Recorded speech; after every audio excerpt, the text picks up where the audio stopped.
Got it. Okay, we're in section 2.5, which is now grayed out because the deadline is passed. But let's look at one of the questions. Did you remember, and I think I was talking to Jacob, which number it was? Was early, it was late? It was after the true and false ones, I believe. Let's take a look. Oh, okay, I see exactly what you're asking now. Okay, let me show you that question on the screen instead of just the other screen. So stop that. Move over here. So the answer to your question is yes and no, which is not, that's the kind of cheating answer. Oh, not that one. It was a couple after these ones. Okay. But this still will help you in that way. It's the beginning of set membership. So when someone gives you three sets like here, it says find A union C, they just want you to write down all the things that are in set A or set C, which would be 0, 1, 2, 3, 4, 5, 6, 7. Now let's just drift down.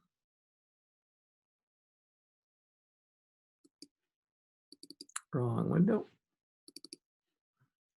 And that one looks okay. Maybe this is closer to what you're asking. Let me give you this screen. Are you talking about that? Yes. Funny a question like this. Good. So let me blow that up just to make sure everybody can see it. So you're asking about this funny, looks like an E. Okay. Yeah.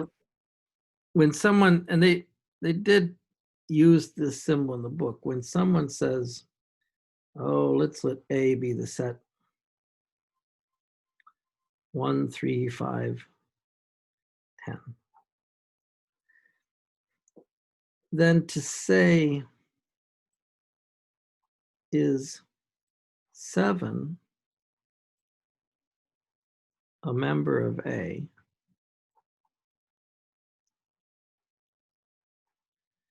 People ask this question.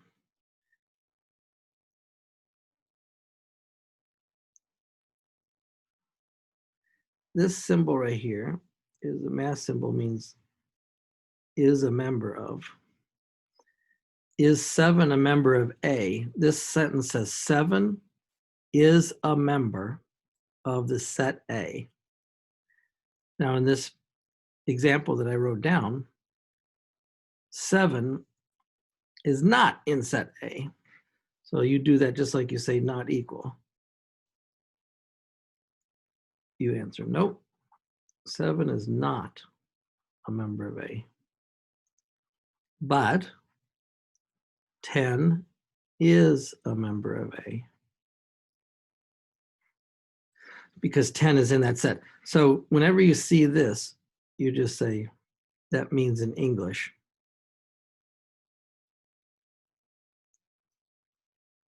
is a member of. Now the question is, and I got my book in front of me so I can look this up, is that something that they physically said in 2.5 for the notation? I got to look at that. Mm-hmm.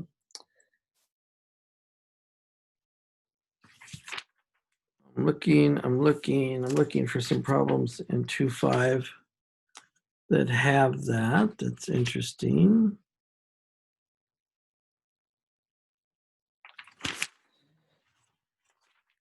And now I'm going to go backwards. So here is where he said that. And I could pull up the book in front of you too. He used that notation in section 1.1 of your book, which I didn't quiz you on or go over with you. So when he used that notation, if you look in your book on at 1.1, and And you might still be able to check out the video and so on and so forth like that, but I did not introduce that symbol. He introduced it in section 1.1. There's another one I should introduce too. So 10 is a member of 1, 2, 3, 10, 11, 12. And another symbol you're going to see is 10, 11, and 1. Is that a subset of 1, 2, 3, 10, 11, 12? Subset means, are these contained in there? In English, that means is a subset of.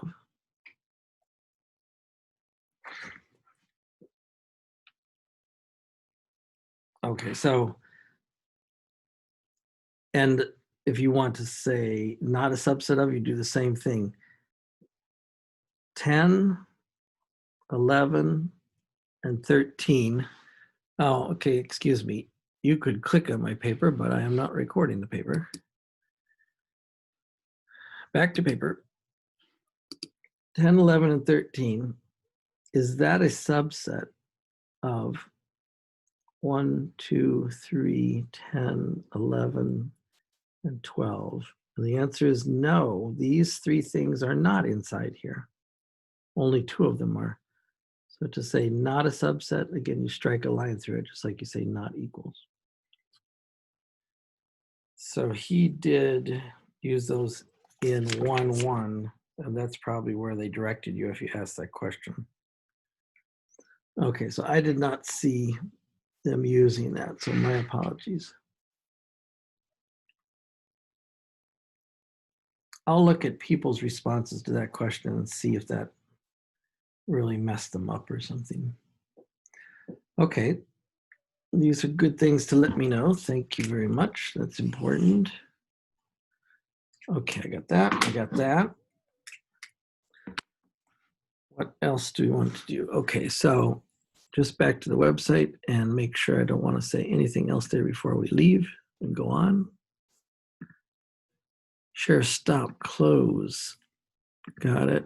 Back to the website. Got it. These are the questions. I'm going to log out of there and go back to, and shrink this to regular size. Go back to my page. Okay, good. So last time we talked about equations, absolute value, inequalities, absolute value, and the special kinds of problems you're doing there. Here is something you may be a little more familiar with: coordinate system and graphing lines.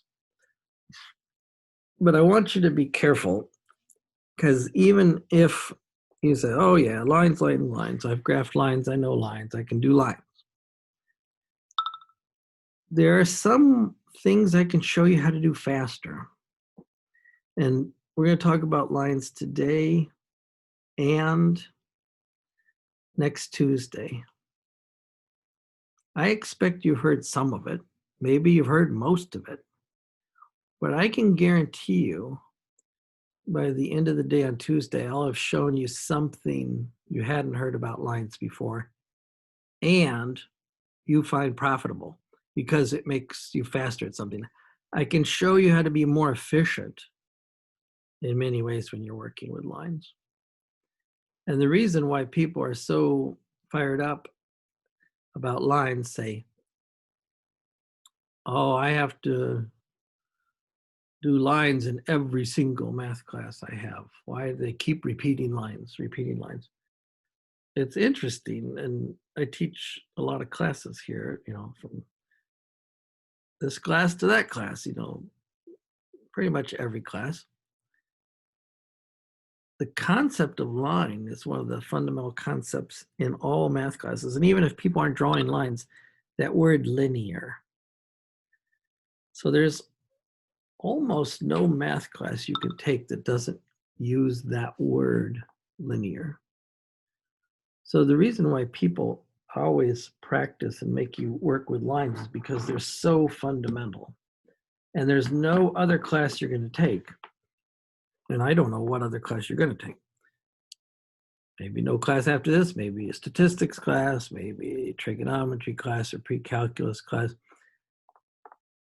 I don't know what class you're going to take after this, but I can guarantee you in the next class, they're not going to stop and ask you whether you have learned lines yet. You're going to pretty much every class you take, even after this, they're going to assume you can do anything they want you to do with a line. So that's why it's so important to us here. That's why we're going to spend time on it here. So this week and the next week for at least a day. And if you've heard it all before, give me a space, because I bet you I'll show you something, maybe just a couple things that you haven't heard before, and they actually make you better at them. Okay, let's go.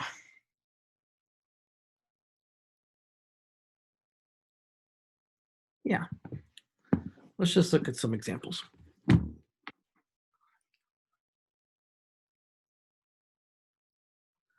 I'm going to pop back to my paper.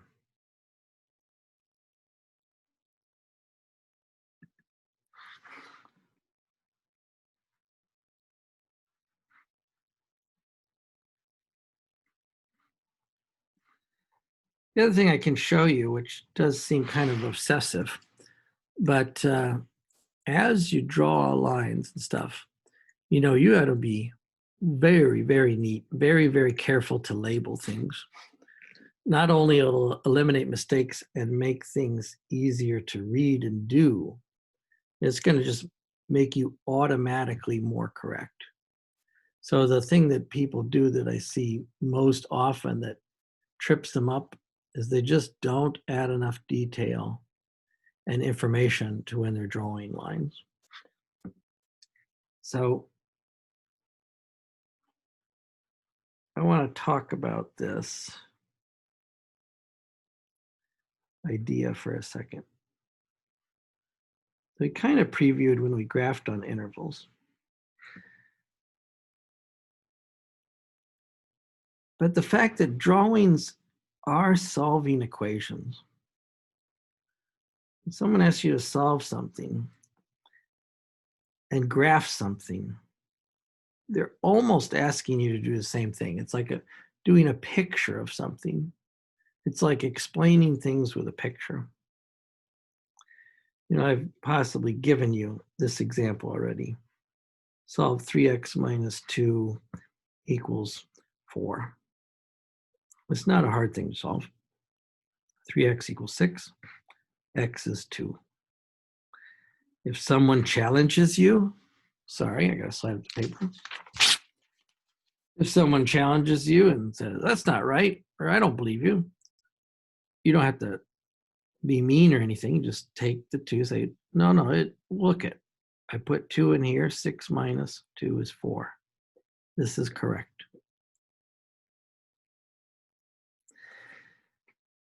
And that's called solving.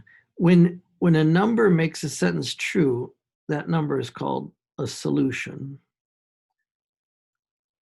A solution to the problem. It's the thing that fits. It's the way you use solution in ordinary English.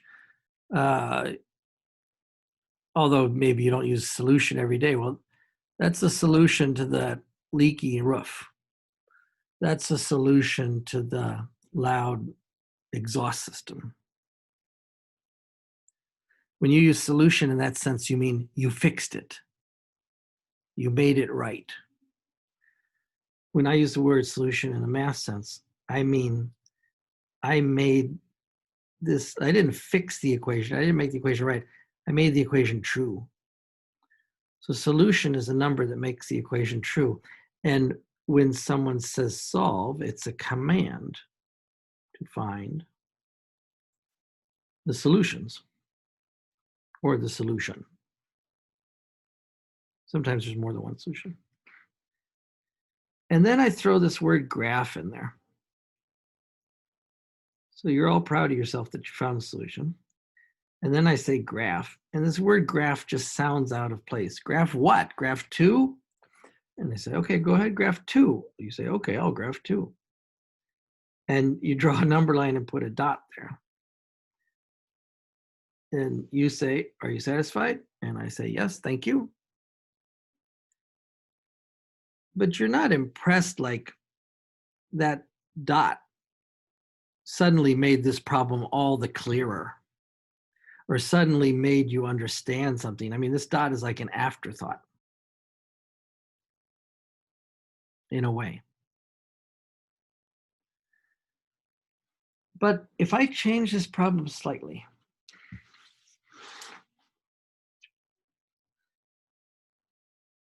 and ask you to solve this,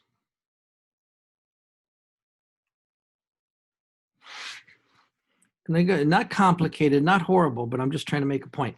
And now the word solve is puzzling. Move that paper out of the way.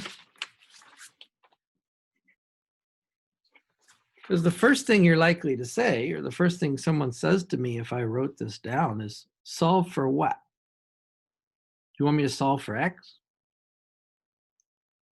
I'll add 2y, and I'll divide everyone by 3, and then that's solved for X. Just to make it very clear what I just said, if I add 2y to both sides, and I divide everyone by 3, even if I'm a little cramped,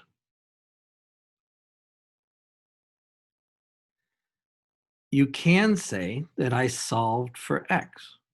I found out what X is. You could say, you want me to solve for Y? Okay. Subtract 3x from both sides. Divide both sides by -2. Now, this is not a trivial skill. When you divide both sides by -2, you're going to divide and mind the sign and mind the number. And when I divide -2y by -2, I just have y. That's what I'm aiming for. When I divide -3x by -2, two negatives make the positive. -3 divided by -2 is 3 over 2x.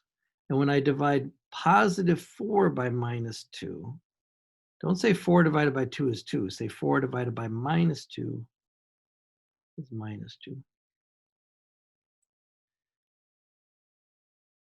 And then you're happy with yourself. In both these cases, you solve for X, you solve for Y. But I say, no, I want you to solve. I meant the part of solving when you found points that made the sentence true. That's the solving I want. Can you name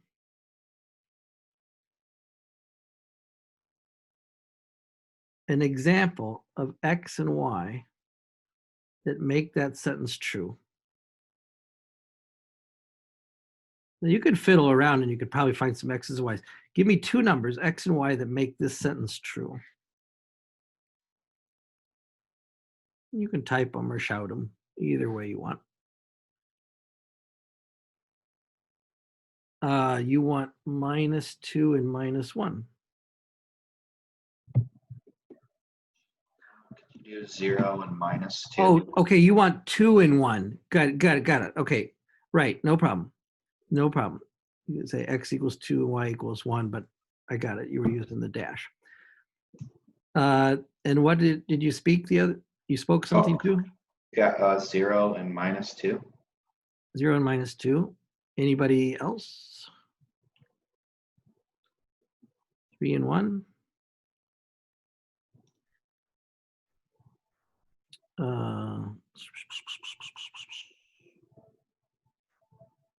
4 and 4.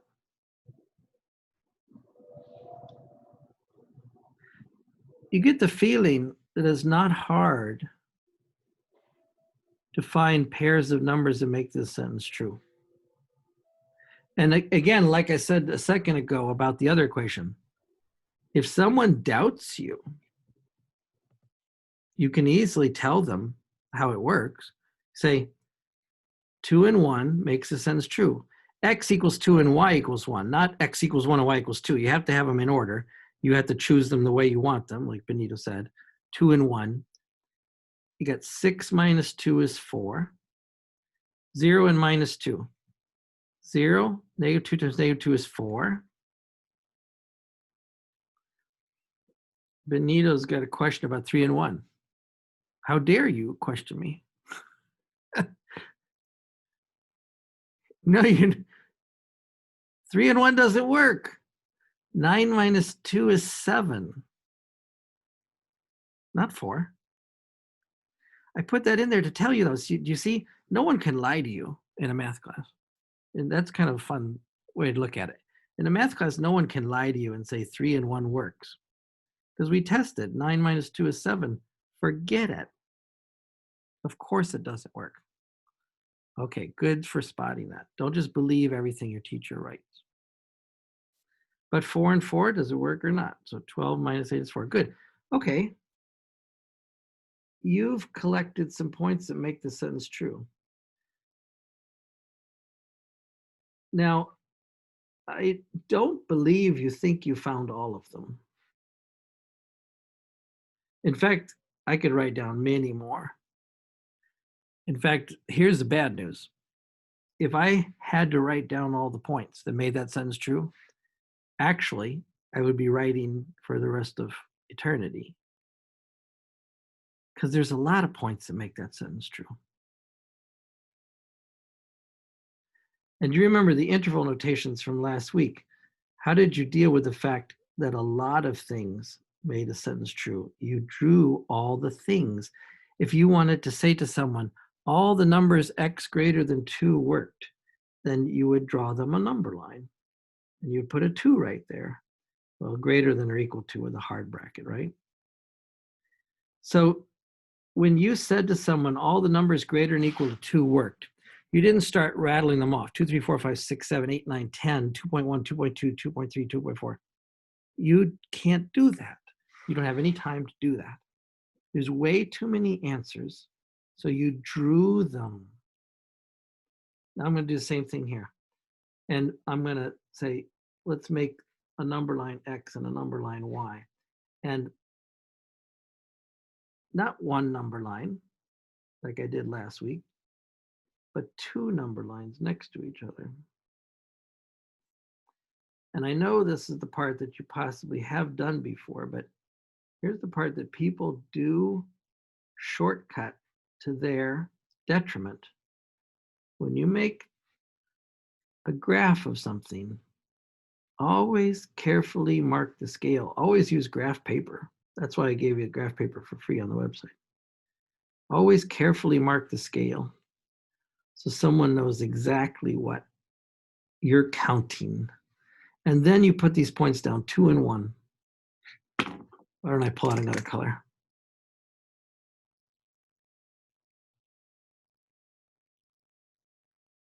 Zero and minus 2.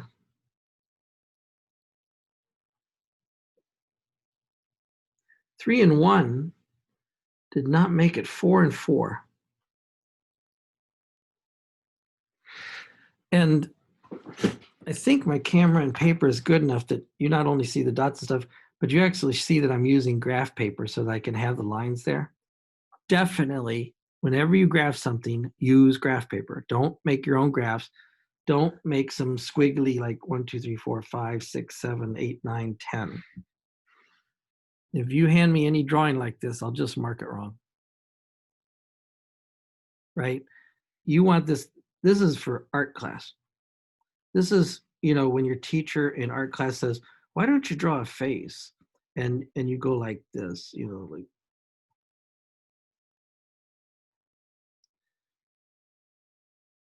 And it looks like Picasso or something. That's about the way I could draw a face. I don't have any art skills. But your art teacher walks up to that and says, what? Oh, that's deep. That's deep. I feel your emotion in that drawing.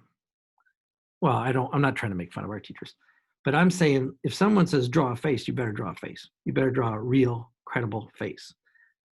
Although, yeah, I agree. Somebody made a lot of money drawing funny looking faces like that. But this is math class. No funny looking graphs. They got to be neat, exact, equally spaced and marked. You don't have to put a mark on you don't have to label every mark, right? So I'm labeling the scales 2, 4, 6. That means you know that this one right here is 3. As long as people know what you're talking about, you're in good shape. By the way, it's kind of interesting to put down the 0.31. Here's the 0.31 right here. When I say 3 and 1, I mean 3 on the x-axis and 1 on the y-axis. 3 right here and 1 right here. That's how I located these points. 4 on the x-axis and 4 on the y-axis. And do you see that that green point, 3 and 1, definitely looks bad? These other points that work, when you know the story, you know how the story goes, they form a line. They form a straight line. And how do I know that that green point is wrong? It's not even on the line. I mean, close doesn't count. It's not on the line. So it can't solve that equation. So do you want to understand the connection between these? The answers to this function, or the answers to this equation, are on this line. Now, I'll give you some other tips because I said we could go on naming points forever. But do you see that there's even a pattern to the points on this line? And that's what the book calls slope. And you've heard the word slope before, possibly. But think of it in this way. Do you see that if I go 2 steps to the right and 3 steps up, I got to another answer? So let's try it again. 2 steps to the right, you give me a 6. 3 steps up, give me a 7. So that means I am betting money because it looks like it lines up. I'm betting money that 6 and 7 makes this true. Try it. 18 minus 14. Winner. That's 4. In fact, if I go backwards 2, left 2 steps, and down 3 steps, I'll be in that same line. What's the name of that point that I just did right there? Always say the horizontal first. -2 and -4, 5. -2 and -5. That can't work.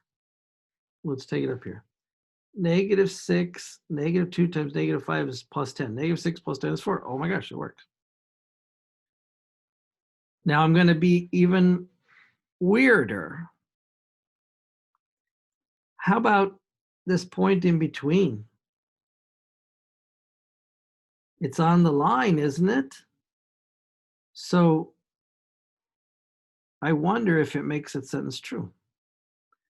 Now, I got to name that point, which may or may not be easy. It's certainly on this blue line right here. It's at 5. But what is the y coordinate? How high is this point?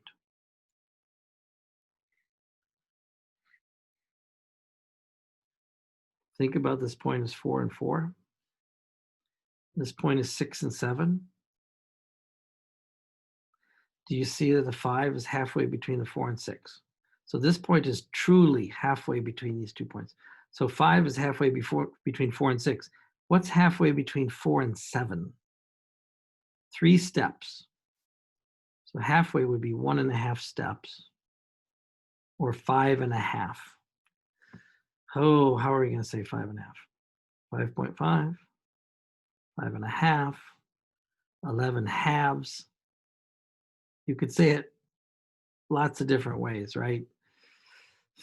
I'm going to go for simple right now, 5.5, although actually I prefer saying 11 halves. But look at the important thing we're about to say. This dot seems to be on that line. I wonder if it makes the sentence true. Now let's try it. 3 times 5 is 15. Subtract. I gotta make a, subtract 2 times 5.5. 2 times 5 is 10, 2 times a half is 1, 2 times 5.5 is 11. And that's why I like that one there. 2 times 11 over 2 is 11. 15 minus 11 is 4. Yes, it works. And what does that mean? I could fill in every half point. Now, here's the other thing that people do badly, and I want you to practice and avoid. I don't want to accept anything like this. You know, they mark the point 2, 1. Then they mark the point 0 minus 2. And then someone says, draw the line. And they go like this.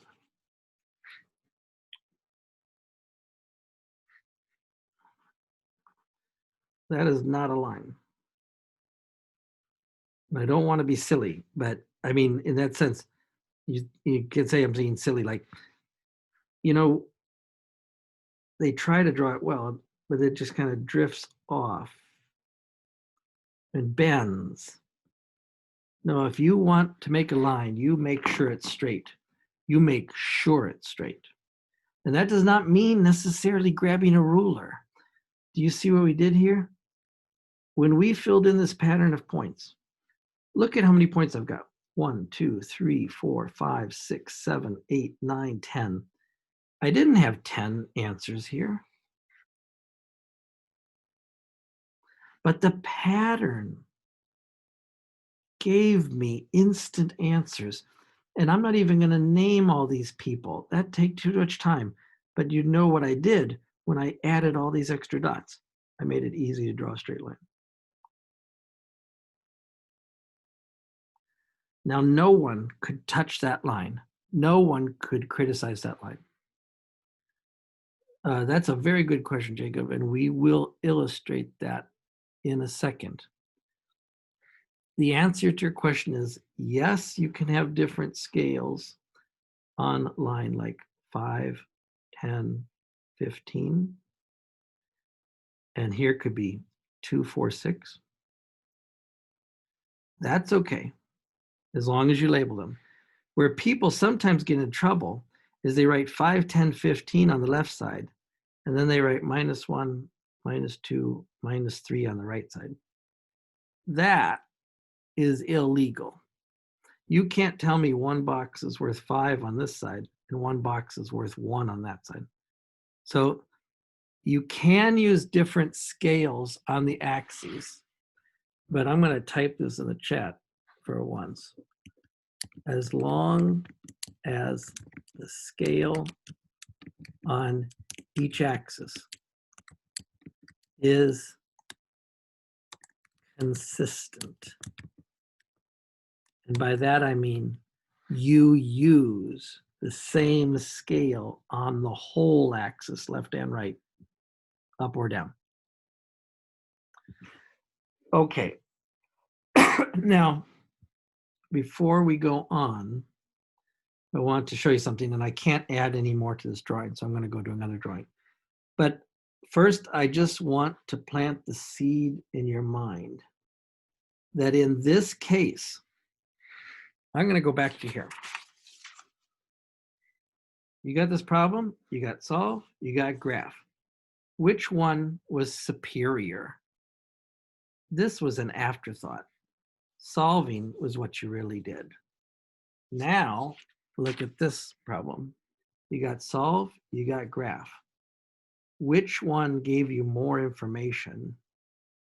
The graph gave you lots of information. You couldn't even name all those points. So solving and graphing are in a way the same thing. And I can't say exactly the same, but they're relatives, they're brothers, they're sisters. They work together. Solving and graphing always work together. And when you graph something, it's like drawing the answers for someone instead of telling them the answers. Right here, the interval. You could tell them that all the numbers bigger than 2 or equal to 2 work, or you could show them that all the numbers bigger than 2 or equal to 2 work. So graphing is solving in a way. Now, I want to do it again. Let's take another line and let's say graph, solve. Now, it's not fair for me to use both words because legally, technically, they're different. But I want to explore what would happen if I did both. And let me give you another equation. Let's pick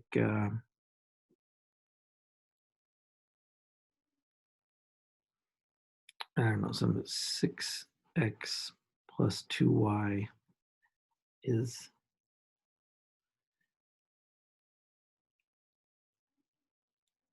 8. I'm going to pick some goofy, weird ones in a second too, but first of all, we're just warming up. Okay, there is solve, such as solve for x. There is solve, such as solve for y. And actually, some of the handouts I gave you on lines on the website, it's really important to be able to solve for y. So you could check out those handouts. But let's do both, solve for x, solve for y. Let's solve for x. Subtract 2y from both sides. 6x is minus 2y plus 8. I should have left myself more space. Solve for x, divide everybody by 6. X equals minus 1/3. When I divide 2 by 6, 2 over 6 is 1 over 3. Minus 2y divided by 6 is minus 1/3 y. And 8 over 6 is 4 over 3. I always reduce. So I didn't write down the intermediate step. Let me write down the intermediate step. And you can or you can't as you're working. But if you can do it without writing that down, fine. But if you have a couple problems writing that down, you get the answer wrong a couple times, then just write it down. 8 over 6 is 4 over 3 when I cancel a 2. 2 over 6 is 1 over 3 when I cancel a 2. And the minus sign remains. 6 divided by 6, there's nothing left, just a single x. I'm going to switch colors because I want to emphasize something. Solve for y. More often people give you one of these and say solve for y. And I will do that by, and I'll write down every step this time since it's that valuable. To solve for y, I got to do 2 things. I just need 2 shots, bang, bang, 2 shots, I got y. I will subtract 6x from both sides.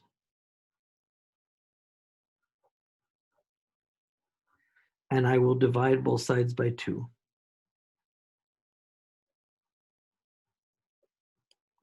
Now that seemed to go nicer. And that was just the luck of the draw. 2 divided evenly into 6 negative, give me 3 negative. 2 divides into 8, give me 4. I didn't have such luck up here, but I survived, right? I mean, I just have to be careful. 8 over 6 is 4 over 3. But you notice that in both cases, it took 2 shots. Subtract 2y, divide by 6. Subtract 6x, divide by 2. 2 shots, and I was done. Now let's do the graphing part.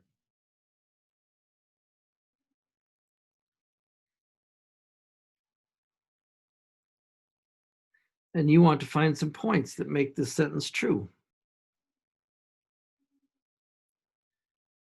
Well, just like the previous line, I get a big break here on this 2y equals 8. If I wanted to make points that made this sentence true, and I just let x be 0, it's gone. I can find the answer to 2y equals 8 very quickly, just 4.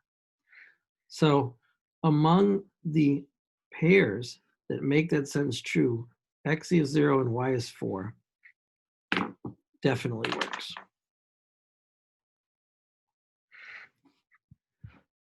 Now, right now, this is a bad graph. And I would even criticize it if you wrote it or if I wrote it. And everybody in the room right now sees that that dot is at 4 marks, right? But I haven't told you. How do you know that's not 5, 10, 15, 20 marks? In other words, what I'm lacking is scale. Always mark and label your scale. You don't have to number every single mark, but just number enough of them so that it's clear what you're choosing. And we'll choose some different scales maybe after the break. And whether or not you're going to use the whole picture. Just throw some different marks here. Let me get really, anti-establishment. When I put a -4 down there on the bottom of the y-axis, traditionally we call the horizontal one x and the vertical one y. Was I cheating that I didn't write -2? No, I don't think so. You see 4 marks. I called that -4. That is a clear indication that each one of these is one step. Just like I told you a second ago, you don't have to write a 3 in there. I think everybody in the world would know that that mark must stand for 3 because it's between 2 and 4. And I'm counting by ones. So you do not have to label every single mark. Just label enough so that people know what you're saying. Now, give me some other points that make this sentence true. Because there must be more points that work. Anybody got another one? 1 and 1. Oh, I didn't think about that one. You're right, 1 and 1. And that was just straight up because I have 6 times 1 plus 2 times 1, 6 plus 2 is 8. 3 and 5. Benito's trying to trick me because like I tried to trick him the other time. No, 3 and 5 won't work, but that's fine with me as long as you know the difference between working and not working. That's what we want. So,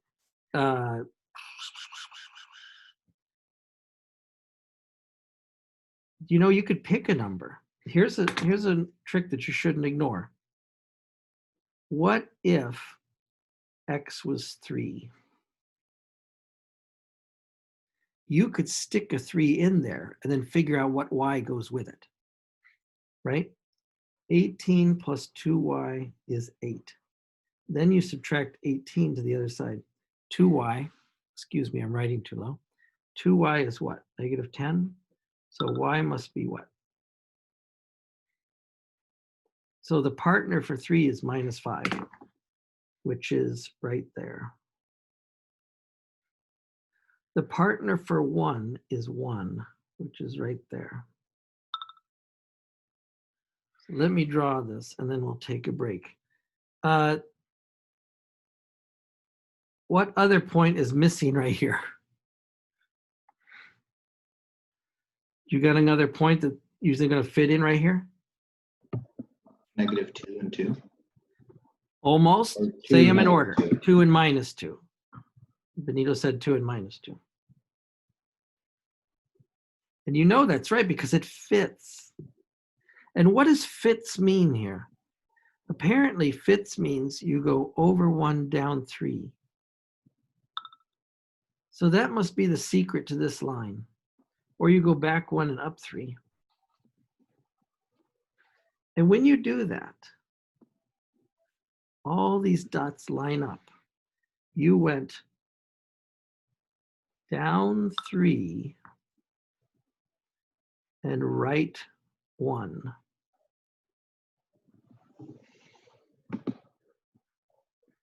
Down 3 and right 1. I'll use minus for down. I'll use plus for to the right. So plus means to the right, minus means to the left in the bottom. In the top, plus means up and minus means down. The magic number for this line must be -3. That is its steepness. That is, the fancy word is slope. The slope of this line is -3 divided by 1. You can just say -3 if you like. And where do you see that -3? Right over here when you solve for y. Where do you see the 4? Where do you see the 4 in this drawing? Right here, where it crossed the y-axis. That's strange. Let's go back to the last drawing. The last drawing, I went up 3 every time I went right 2. Up 3 over 2. It's right there when I solve for y. Where did the last line cross the y-axis? At -2. It's right there. So when you solve for y, you show people the slope and you show people the y-intercept. Now I'll use those words again, and maybe you've heard those words before too, but I just want you to make sure you see them. The -3, go ahead. So that's when you solve for y? Yes. And that doesn't, When you solve for y, you get those two numbers for free. and then, so like when we solve for x, are we getting anything out of that then? That's a good question. I'm going to put you off. You do get something, but the solving Gotcha. for y is more valuable. But Okay. we'll come to the thing. Now, here I'm going to add to make this a straight line, then we'll take a break. But you know what? These dots are so far apart, and I don't want to get wiggly, right? So let me put in the half dots. That's not such a big deal. If I go down 3 and over 1, can't I just put a half dot in the middle of that box? 1.5, 1/2. Yes, and then once I decide that, I've got all these half dots. And once I put in these half dots, then what? You know, you could give an elephant a pencil and they could draw a straight line there. Maybe elephant's not a good example because they're awfully good with their trunks. But I'm saying you can draw a straight line there without sweating, without a ruler. You know, good enough that no one could criticize it. This is the line, y equals -3x plus 4. This is the line, 6x plus 2y equals 8. Do you know what? What happens if I divide each of those by 2? It's also the line, 3x plus y equals 4. These three equations actually are the same thing.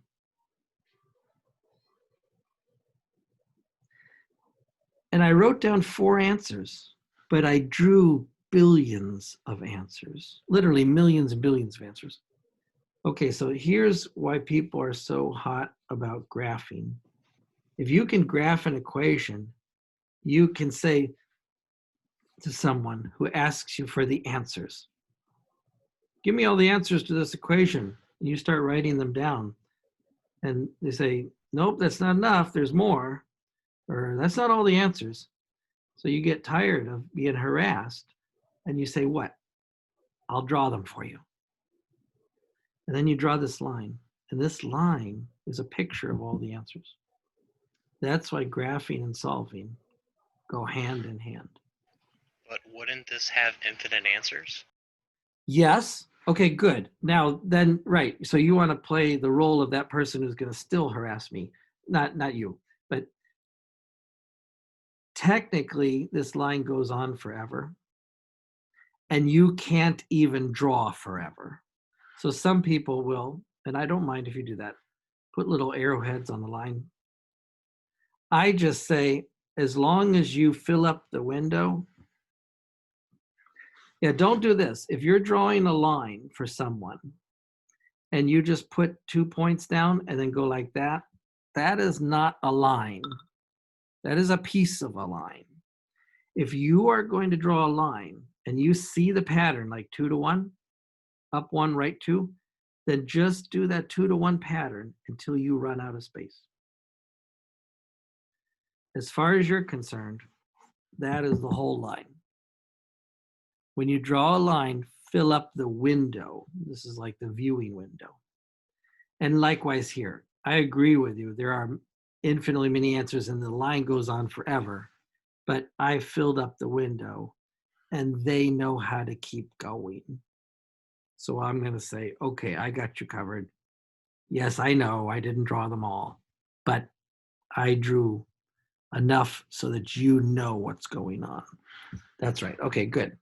Yeah, so always draw the whole line. Don't just draw 2 points and then a part of the line. Don't draw 2 points and then casually wiggle through them. No, you make it straight. Okay, I can show you a couple more line drawing tricks in a second, but we went past the top of the hour. Let's just relax for a second. And I got 103. Take 5, walk around the house or the library or whatever you're at. And let's come back at 108. And I'll show you some other ways to be sneaky and fast at this.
Okay, I'm back. Let me turn that on again. Excuse me. Did I give you guys a tour of my basement? So I've been moved to the basement this semester. I just bent a little frame out of some household wire, some just ordinary 14G wire. There's the whiteboard. So this used to be the kids' TV room. That's the way it goes. Okay. And got it. Okay. So the whole lesson today, in his point of view, was, do you see the pattern? And everybody will say, oh, the pattern's 3-to-1. The pattern's over here. The pattern here is 2-to-3. But you got to be more exact than that. You have to say left or right, up or down, and you always put the Y change in a ratio on top of the X change. And I'm going to show you what that means here in the next example. So this thing called slope is how the line changes from left to right. We always think left to right. So I go down 3, and that's -3. And I go right 1, and that's +1. So I go down 3 and right 1. That makes the slope of -3. Always say that slope in that way. Up or down divided by left or right.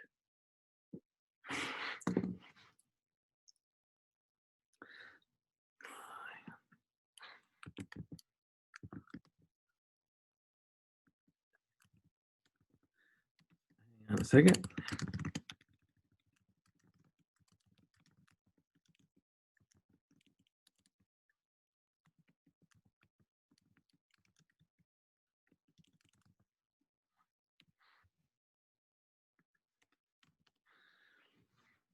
So when someone asks you for the slope, they're really asking you for something special. In fact, they use the letter M for slope. And that's kind of funny because anybody you meet, no one can tell you what the M stands for.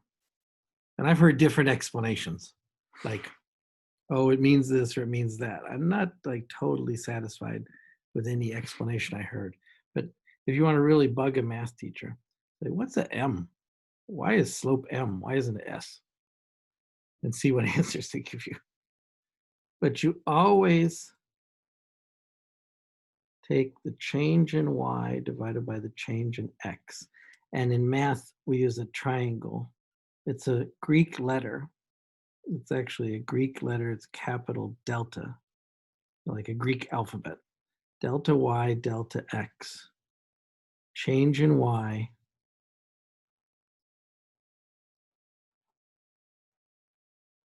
Change in X.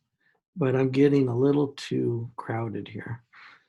That's a funny thing, because if I was in a classroom, if you and I were in a classroom, then you got this big giant board, and I just walk around writing, and you wouldn't like it if I crammed everything in. So I gotta practice not cramming everything in here. Okay, let's try again, and let's get to be very, very particular about the slope. Except this time, I'm not gonna pick as friendly of numbers. So let's try this. I don't know. 3x minus 7y is 11. Now by that right there, I'm going to get no freebies. Divide by 3, divide by 7. I'm going to be stuck with fractions, right? But I want you to learn, I want you to see that that still is not going to stop you. I could show you, and that's part of what the lesson is today. I could show you how to deal with it, even if the numbers aren't nice. So let's try it out. I'm going to draw a very large, accurate picture, I hope. You see all the dots on my paper. That is, I'm writing with a marker, and the marker is bleeding through the paper, so I'm collecting all the dots from the previous drawing. You know, that might actually be a problem. I'm not going to waste paper. I'll use this paper some other place, right? But that's true. I haven't even thought of that. That if those dots bleed through, it kind of messes up the drawing because it can kind of distract you. So let me do a clean piece of paper.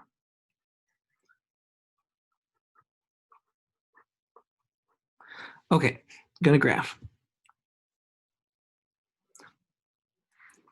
I'm gonna make a nice big picture.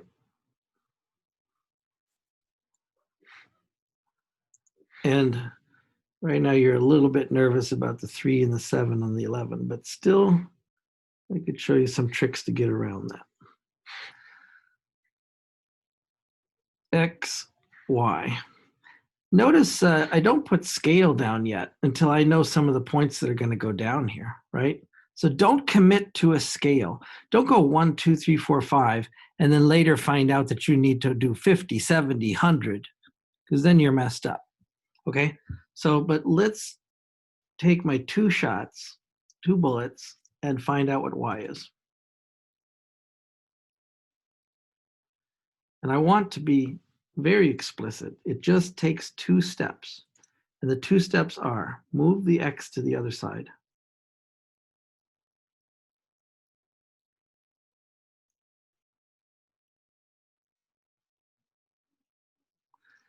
And you're not going to enjoy the fractions and you're not going to enjoy the minus signs. But all I have to do is divide by -7. So very carefully, and this is a very safe place. I don't mind if you even say it not well. Tell me what happens if I divide everybody by -7. Read it to me. What would I have?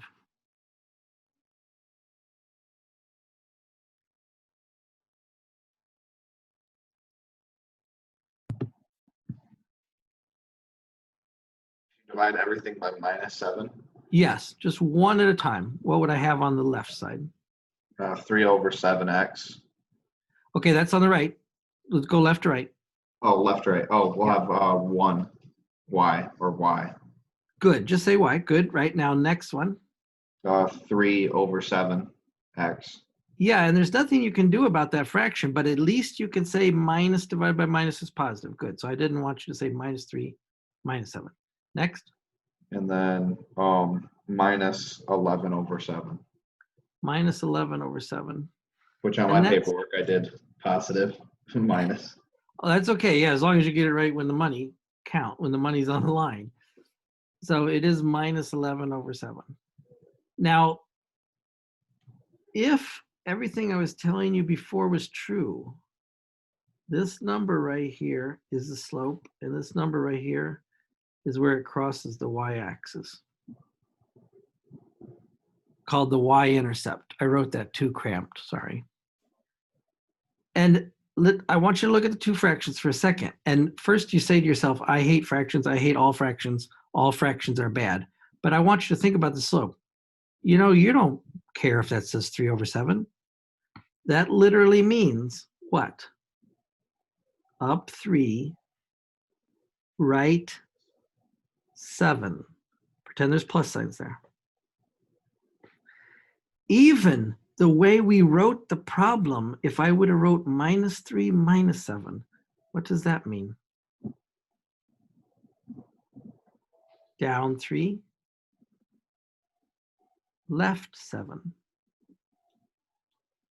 So the first thing I want you to acknowledge is if I could find a point on this piece of paper, I could go up 3, right 7 all day long.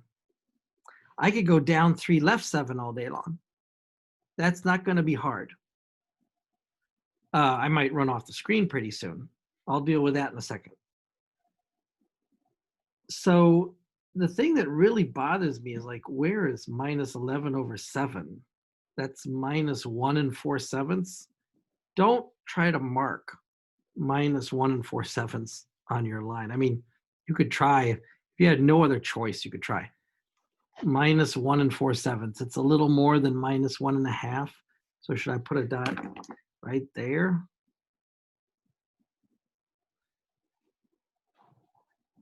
The trouble is I don't know how to credibly write minus 1 4/7. But let's go back to the X's and Y's. Is there any hope of finding a pair of numbers that make 11 here? And I want you to think about it for a second, because if you experiment for a minute, and maybe less, you could give me a pair of numbers that turn that into 11.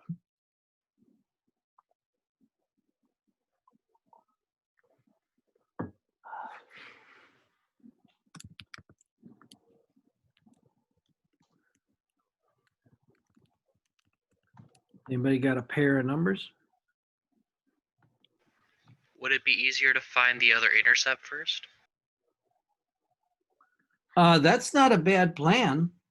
You could try to solve for X and find the X-intercept.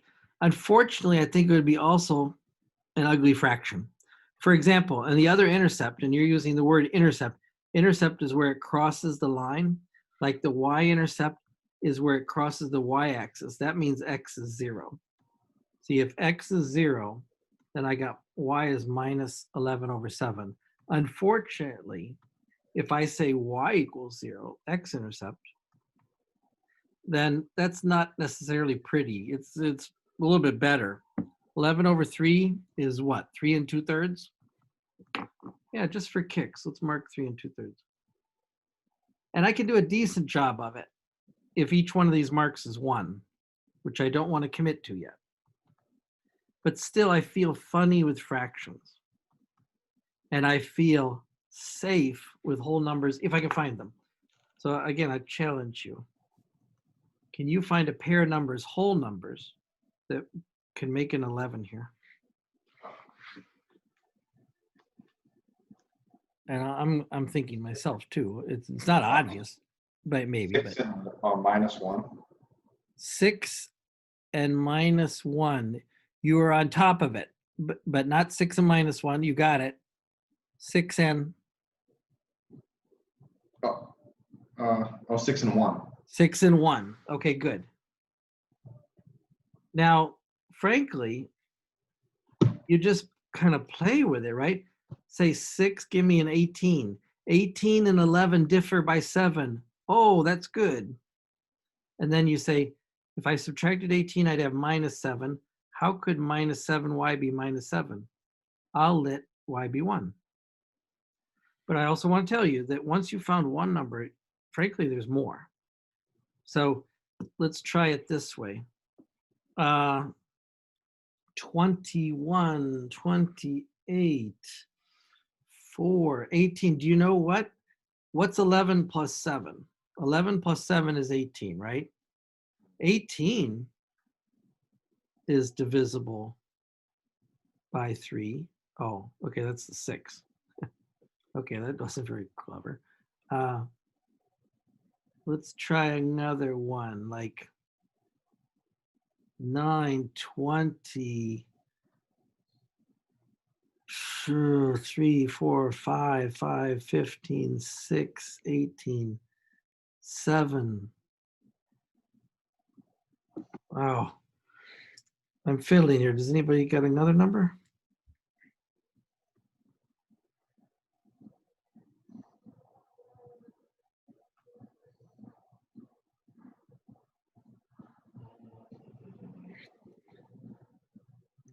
What if I put in 1 or minus 1? If I put minus 1 in here, this becomes minus 3. If I add 3 minus 3 here. I add 3 to both sides. This becomes a 14. And minus 7y equals 14 is minus 2. Oh, yeah.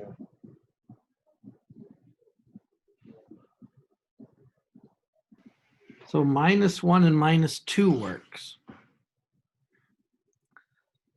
And then from there, could we use the y for the slope? That's what we're going to do. See, I didn't need both of these, but let's mark that 6 and 1. 1, 2, 3, 4, 5, 6. So this is one of the shortcuts I'm showing you. If you know the slope and you got one good point, then you can fill in everything else. Okay, now let's go up 3 and over 7. Oh, by the way, before we do this, and here's another tip, I better mark my scale because I just made a commitment. But here's what I'm going to do. 1, 2, 3, 4, 5. Because I don't want to take time writing down lots of numbers, maybe. I can expect that. So what if I just said 5, 10? Is that enough to tell everybody what my marks mean? Yes, it is. So you make your marks even, and that's why you use graph paper. And you don't have to mark every mark, just mark a couple. And mark them on all sides, just to show that you're not prejudiced against one side or the other. 1, 2, 3, 4, 5, negative. 1, 2, 3. Well, I ran out of space. I'm not going to add more. Let's go up 3 and right 7. Now, up 3 is easy because that'll get me from 1 to 4. But right 7, it's a little bit annoying because it's off scale. I'm at 6, right? So right 7 is make 13. I can put the dot here, but it did go off my paper. But I'm not going to obsess about that. I'll keep it. I think I'd do better to go down 3 and left 7. Down 3, left 7 from 6 will be at minus 1. Down 3. Now I'm at minus 2, right? Down 3 will be at minus 5. And left 7 from minus 1 will be at minus 8.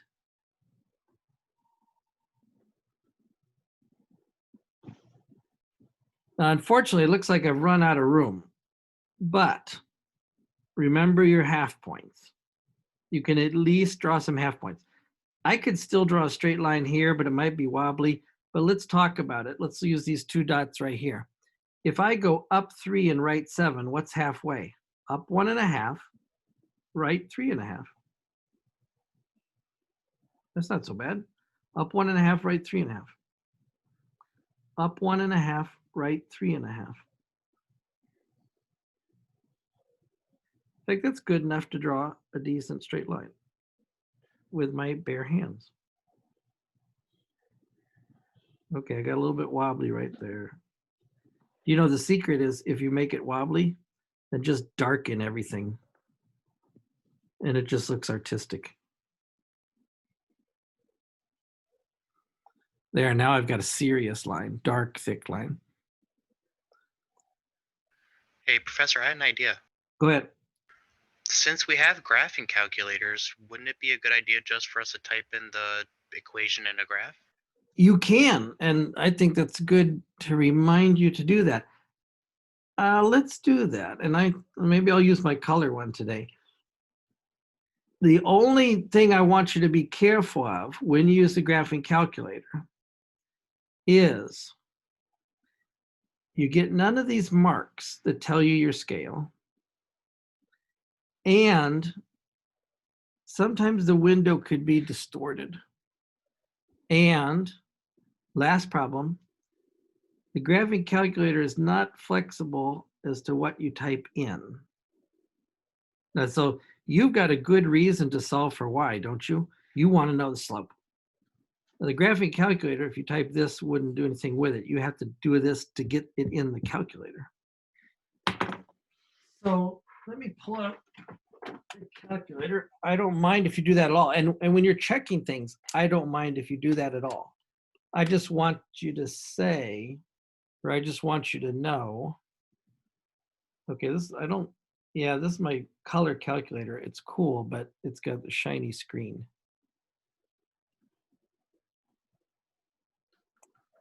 So right here, y equals, it's also a little bit small, isn't it? Let me raise it up with my Rubik's Cube. Is that more readable? Okay. So now, what was the equation up here? Y equals 3/7 x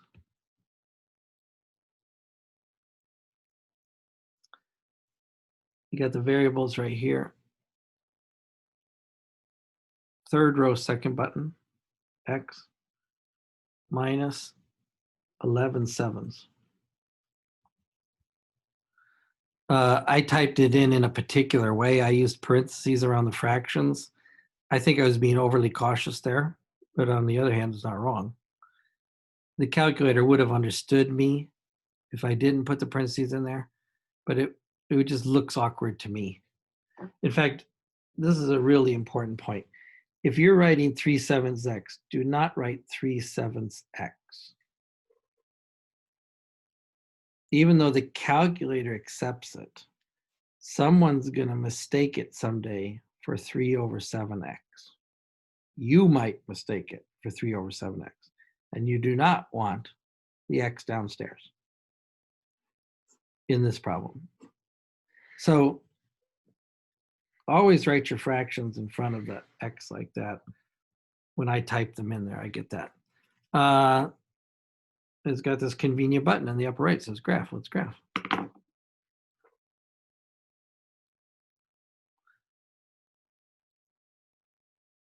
You know, it's not good or it's not bad, but a couple things occur to me.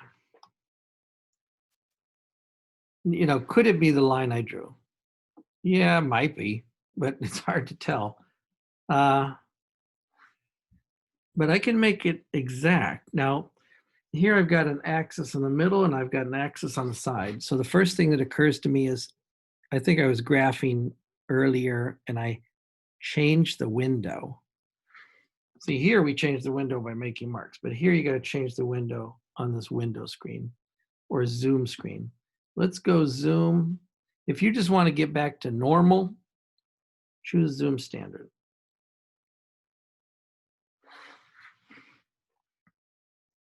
Now it looks a little bit more like my line. I can dig that. So the other thing, you might have a different calculator. You might have the black and white color calculator. But I don't think you have these dots turned on. And they're annoying me, so I got to remember how to turn them off. I think, let's try mode. Mode is where you change things in the calculator. Da-da-da.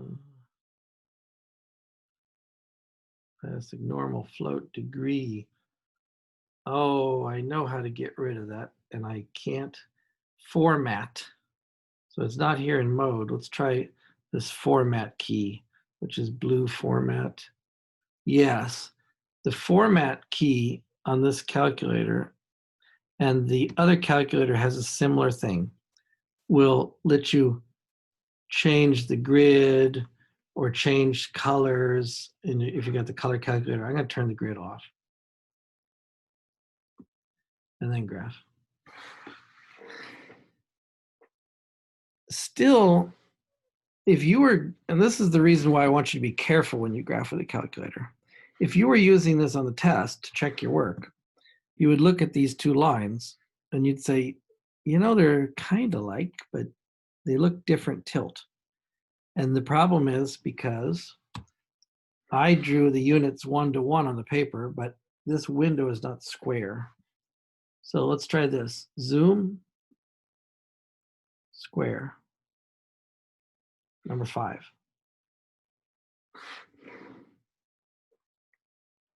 Now that line looks very much like my line. Even the same slope. So zoom square means that each box is worth the same amount, left, right, up, down. So sometimes that's handy. If you had a different scale, you wouldn't want to. Still, the thing that I'm nervous about on this is like, you're just nervous when you don't see the numbers. Well, And I actually, thi- you can. Oh, go ahead. So go ahead and hit the second button, Second, and go ahead and hit graph, graph. and it brings up an entire. Well, it should bring up an entire table of. Oh, this is good. No, I meant, and I'll come back to the table. Thank you. That's that feature there called table. And I want to show that to you too, because I could show you a great trick on that. But first, the thing that I'm nervous about is I'd like to see on my screen 5, 10, 5, 10, just so I got some perspective. But My mistake. you are right. I can see the points. Like, I'm going to slide this over. The point 6 and 1, the point -1 and -2. Now, the thing I don't like, let's go to the table, is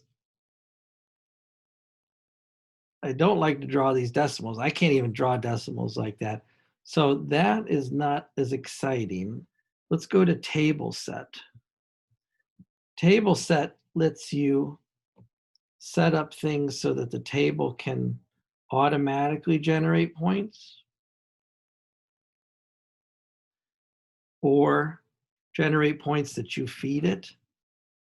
When I have it automatically generates points, you see is they're not pretty, but do you see the 6-1 there? It's still a little bit small to see on the camera, sorry. Do you see the -1, -2? Let me go back to table set and go back to ask. Now, when you say independent, dependent, independent means X, dependent means Y. Independent means horizontal, dependent means vertical. Let's set the independent to ask and go back to the table. The table disappeared. So what happened? The calculator is waiting for me to type in numbers. Let's type in a 6. Calculator, give me a 1. Let's type in the -1. Calculator, give me a -2. What was this point over here? 13 and 4? Let's type in 13. Calculator, give me a 4. How about if I went right 7 and up 3 again? Then I should land at 20 and 7. Let's type in 20. There's a 7. Let's go crazy and automate this. Go back to table set and start the table at 6. And do you see this delta table? The calculator is going to say, how many steps do you want me to take whenever I do the next number? Now, apparently here, what was useful was to go 7 steps every time. Then I went up 3. Let's try telling the calculator to take 7 steps every time it goes over. And let's go back to automatic. Now watch the table. Wow. Look at all those exact points. Now, you and I could have found them if we kept working at it for a while. We could have found a few more. We could have found enough to fill up our window, right? But here's all the points that go up 3 and right 7. Here's all the points that go down 3 and left 7. That's kind of handy. So again, that was the table feature. And in particular, the table set feature allows you to control what's written in the table. Okay, very, very good. Very, very good. That's better than I wanted to illustrate here. Okay. Let's move the Rubik's Cube. I gotta practice on my Rubik's Cube. I can't break a minute. And I don't know if you guys like to play with Rubik's Cubes or not, but, and then some say, a minute, I haven't solved it yet. Yeah, I know, but sometimes I visit like, middle schools and elementary schools, and the kids there are doing it in 30 seconds and 20 seconds. And the kids don't pay attention to you unless you can do it in 30 seconds.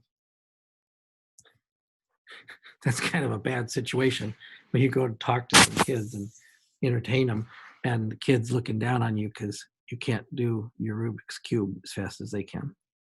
So in self-defense, I got to practice my Rubik's Cube. Yeah, well, I Okay. can tie my shoes, so. Yeah. You say, when you get to 55, kid, you'll be happy if you can remember where you live. Okay. I want to look for another problem to see if I could jazz this up. Because I don't want you to think lines are just, oh, quick and easy, got a few points. That was simple. So let me try. And I'm looking for a problem in the book. And I'm looking at 3-2. And I want you to know how to do something if you got crazy numbers.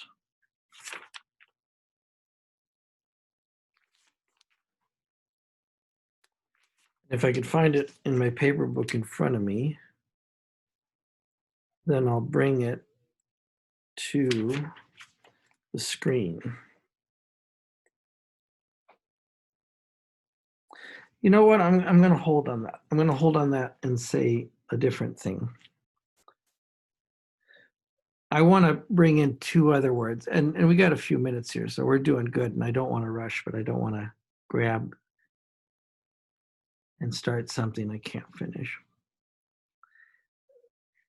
So you understand, in a way, the word slope now, and you may have understood it before you came here today. I want to show you one more thing, or two more things about slope that are important. And it's kind of in the category of obvious, but when I gave you this shorthand, slope is change in y over change in x, if you don't have the equation, the formula, you can still calculate slope, right? What was the name of this point? -8, -5. That point right there. What's the name of this point? -1, -2. What's the name of that point? 6, 1. This line has a constant steepness. So if I told you to calculate the slope, you could take any 2 points and make the slope here, right? Let's try formally. Subtract 2 y coordinates, subtract 2 x coordinates.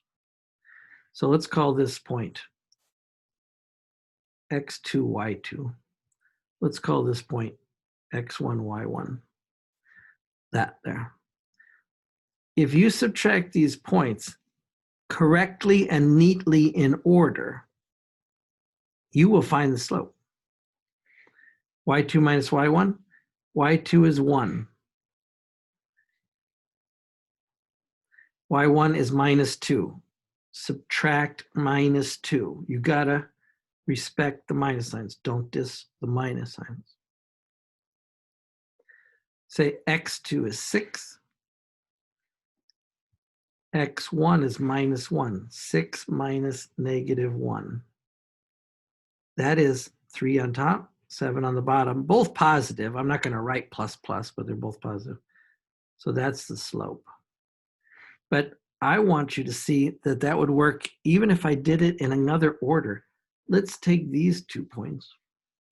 But this time I'll call this one x2, y2. And I'll call this one x1, y1. I shouldn't write over. I should write a new thing. So as long as you're subtracting the same order, y2 minus y1, x2 minus x1. See here I did y2 minus y1, x2 minus x1, always subtracting the same order. So y2 negative 5 minus y1 is 1. x2 negative 8 minus x1 6. At first you're nervous, like, whoa, that's crazy points. But you see, you get negative 6 on top, negative 14 on the bottom. Okay, the numbers are different, but it's still 3 over 7.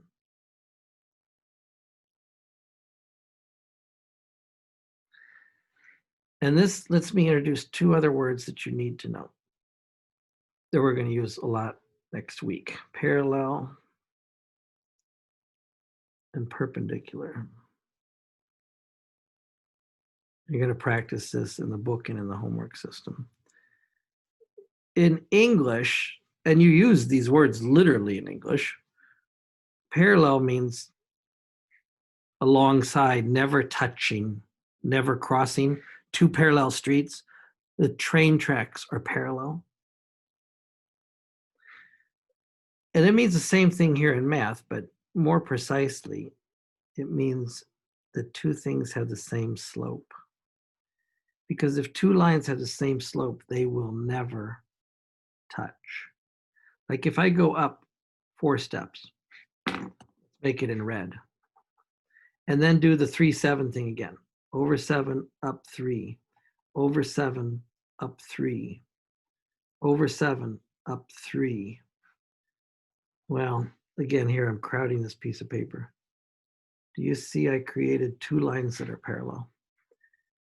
And the reason they're parallel is because literally they have the same steepness.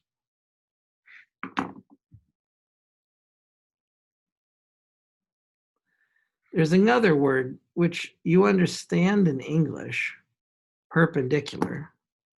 Perpendicular in English means like at right angles. Those two pens are perpendicular.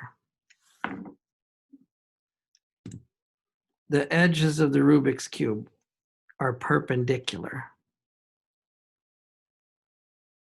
You get a funny perspective from the camera, but this is actually a Rubik's Cube. It's not, it looks taller on the, it looks more on the top than the bottom. That's because the camera's too close, right?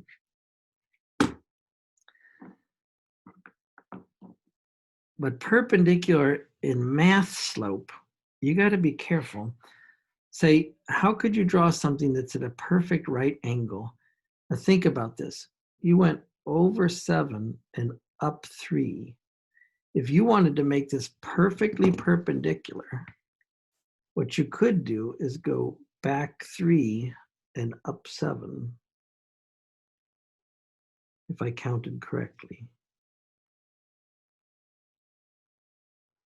So I went up 7 and left 3. What's the slope if I go up 7 and left 3? It's minus 7/3. What's the slope of this puppy? 3/7. So in math, perpendicular means the slopes are negative of each other. They're opposite sign and reciprocal numbers. This is harder to say in math than same slope.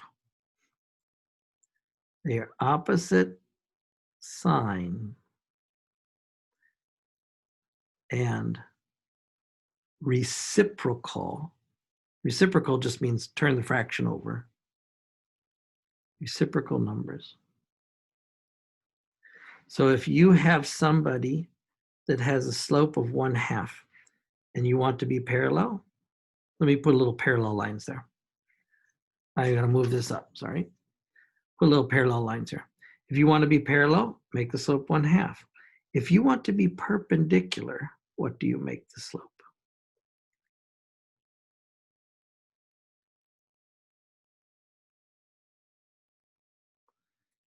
It's not good enough to say minus 1/2. it's not good enough to say 2 over 1.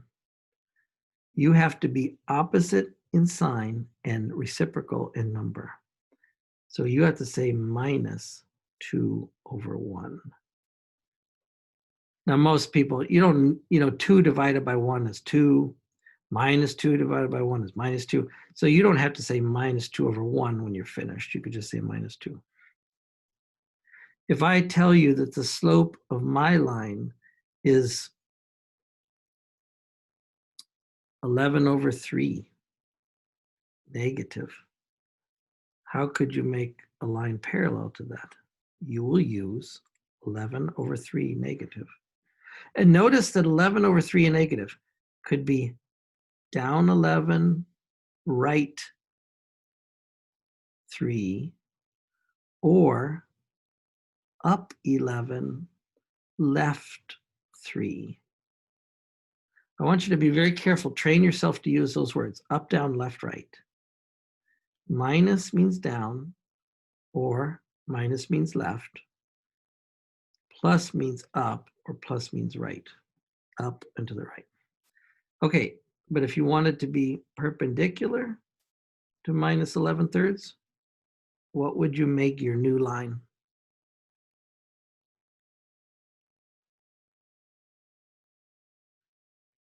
Reciprocal, 3/11ths, and opposite sign. So instead of negative, I'll choose positive. These two special words are really important to know and execute. So this is not too bad. This is, in fact, this chapter, I'm sorry, the title of section 3.2, which we just did. That's what we were trying to do today, 3.1 and 3.2. 3.1 says, learn to draw the rectangular coordinate system and plot points. 3.2 says, learn how to find and read and draw the slope. So maybe even this you knew, except I hope that counting trick and that half point trick made things a little bit faster and easier for you. Learning to find numbers that are whole, that's a good, useful trick. We're going to do more graphing next time, and I'll show you other ways that you could be extremely fast, particularly with parallel and perpendicular lines. The idea next time is, I gave you equations today, and you drew the lines. It's harder to go the other way. What if I gave you a picture and asked you for the equation? Or if I just gave you a description and asked you for the equation? That's harder. I want to draw your attention before we leave to these worksheets. So we're on our week 3 page right here. Let's look at handouts. These line handouts. And I did show these to you last week, maybe just getting you ready for them. Go to these line handouts and do this graphing lines handout. And remember, I showed you that also had the answers under solution. And then do this converting lines handout. How to solve for y, or how to unsolve for y, how to get the x and y on one side. This looks kind of silly, like why should I practice this 10 times? But that is actually going to pay off, make you much faster in your calculations. And you have the problems there. And then, like I said, you want to try them out, you can see the answers right there. So that'll be kind of launching us into Tuesday's lesson. Okay.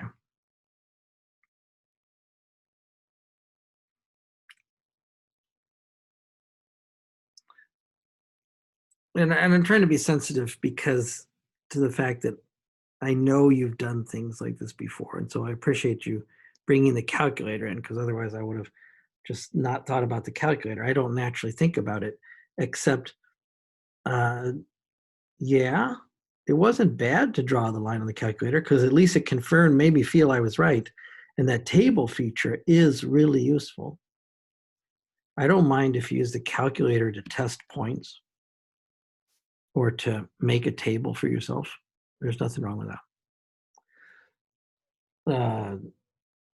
The color one, the writing is too small. Maybe I'll go back to my other calculator.